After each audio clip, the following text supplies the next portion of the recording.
Le gouvernement burkinabé a officiellement confirmé mardi 6 janvier avoir déjoué un complot contre la sûreté de l'État dans la nuit du 3 janvier dernier. Au cours de cette tentative, l'ancien président Paul-Henri Sandaogo Damiba, une opération menée par les services de renseignement et les forces spéciales qui ont permis d'étouffer le complot avant que le premier coup de feu ne retentisse, d'après le gouvernement.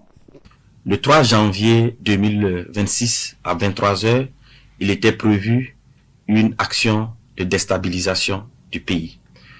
Cela allait se faire par une série d'assassinats ciblés des autorités civiles et militaires, en commençant par la neutralisation du camarade capitaine Ibrahim Traoré, chef de l'État, président du Faso, soit à bout portant, soit par une action pour miner son domicile.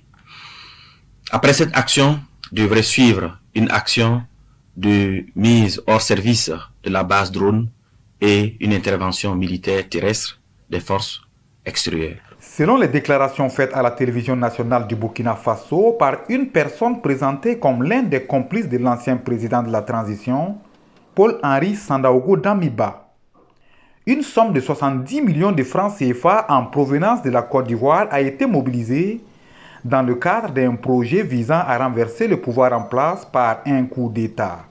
Les fonds auraient servi à financer des activités subversives, notamment le recrutement de complices, la logistique et la coordination d'actions destinées à semer le chaos et à porter atteinte à la sûreté de l'État. Je m'appelle El Hadj Sakandé.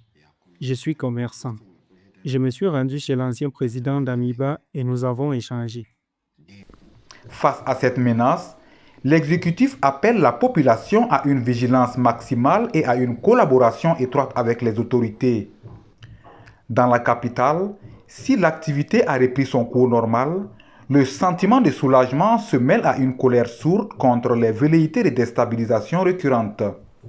En déjouant cette tentative, les forces burkinabées envoient un signal fort.